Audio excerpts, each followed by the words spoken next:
දවසේ සිතුවිල්ල එක රාජාවලිය 9 වෙනි පරිච්ඡේදයේ 25 වෙනි පදය. සාලමොන් තමා සමිදානන් වහන්සේට ගොඩ නැගුවා වූ පූජාසනය පිට අවුරුද්දට 3 වරක් දවන යාග පූජා හා සහභාගිකමේ පූජාද උන්වහන්සේ ඉදිරියේ තිබුණු පූජාසනය පිට සුවඳ දුම්ද ඔප්පු කළේය. ප්‍රියමිතුරනේ, සලමොන් තුමන් දේවමාලිගාව සකස් කොට එහි පූජාවන් සඳහා දී තිබෙන ප්‍රමුඛතාවය අපට දකින්න පුළුවන්.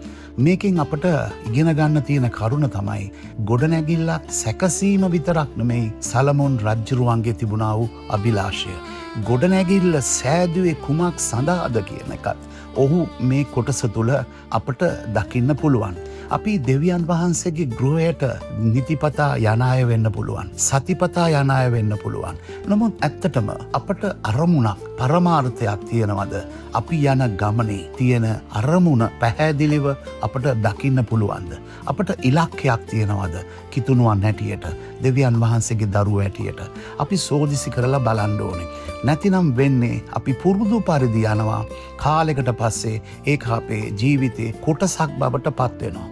ඒක නරක දෙයක්ම නෙවෙයි. හැබැයි ඊට වඩා වැදගත් සතිපතා අපට තිබෙන පිපාසය නැත්නම් යොමුව.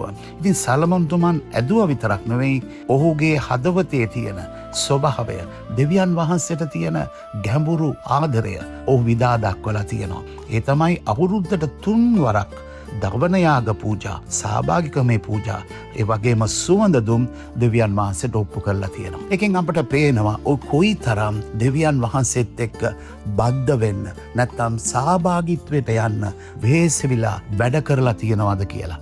අපි දවසට කී සැරයක් ස්වාමින් වහන්සේගේ මූණ සොයනවද? අපි උදෑසන නැගිට්ට ගමන් අපි කුමක්ද හොයන්නේ?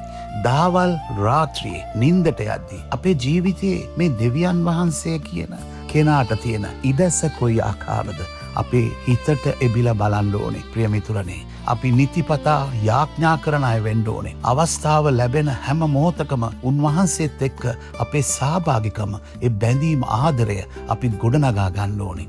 දේවස්ථානයට යන විට පමණක් යාඥා කරලා ඊට පස්සේ ඊළඟ සතියේ ආයිත් යනකොට යාඥා කරනවා, නැත්නම් දේව වචනය ඉරිදට පමණක් කියවනවා. එහෙමනම් අපේ අධ්‍යාත්මික ජීවිතේ ගොඩනැගීමක් ඇති වෙන්නේ නැහැ. ගොඩ නැගුණාමයි ඒ සම්බන්ධතාවය අරා ස්වාමින් වහන්සේ කතා කරන දේවල් අපට ඇහුම්කන් දෙන්න පුළුවන් වෙන්නේ. වචනයෙන් තමයි ප්‍රධාන වශයෙන් උන්වහන්සේ අපට කතා කරන්නේ. එහෙමනම් අපි හැකිතා අපේ සම්බන්ධතාවයන් ස්වාමින් වහන්සේත් එක්ක ගොඩනගා ගනිමු. උන්වහන්සේට දිය යුතු පුද පූජාවන් අපි භක්තියෙන්, ගෞරවයෙන්, කැපවීමෙන් අපි කරමු. එවිට උන්වහන්සේ ප්‍රසන්න වන විට උන්වහන්සේ අපේ හිතේ ආශාවන්ද සම්පූර්ණ කරනවයි කියන එක අපි දන්න දෙයක්. එම නිසා ප්‍රිය මිත්‍රවරුනි, රජෙක් වුණත් ඔහුට තිබුණා වූ ආශ්චර්යමත් දේවල්, ඒ වගේම ඔහුට තිබුණා වගකීම් බහුලත්වය කොයි වගේ වුවත් ඔහු දෙවියන් වහන්සේට දෙන්න ඕන තැන දුන්නා. අපි දෙනවාද ඒ තැන? අපේ හොඳම යාළුවෙක් අපිට ඉන්නවා නම්, අපට හොඳ මිත්‍ර සම්බන්ධකමක් කෙනෙක් එක්ක තියෙනවා නම් අපි උත්සාහ කරනවා නිතරම ඒ කෙනාත් එක්ක කතා බහ කරන්න. එහෙමනම් අපිත් දෙවියන් වහන්සේත් නැතිනම් අපිත් ක්‍රිස්තුස් වහන්සේත් අතර තියෙන බැඳීම කොයි ආකාරද යන්න පෙනෙන්නේ අපි උන්වහන්සේත් එක්ක කරන කතා බහෙන් පමණයි. උන්වහන්සේ අපට දී තිබෙන ඒ ප්‍රේමණීය අසුන්පත, ශුද්ධ බයිබලය අධ්‍යයනය කිරීමෙන් පමණයි. එමනම් අපි දැන් යාඥා කරමු. ආදරණීය ජේසුස් වහන්සේ, ඔබ වහන්සේගේ කරුණාවට අපි ස්තුතිවන්ත වෙනවා.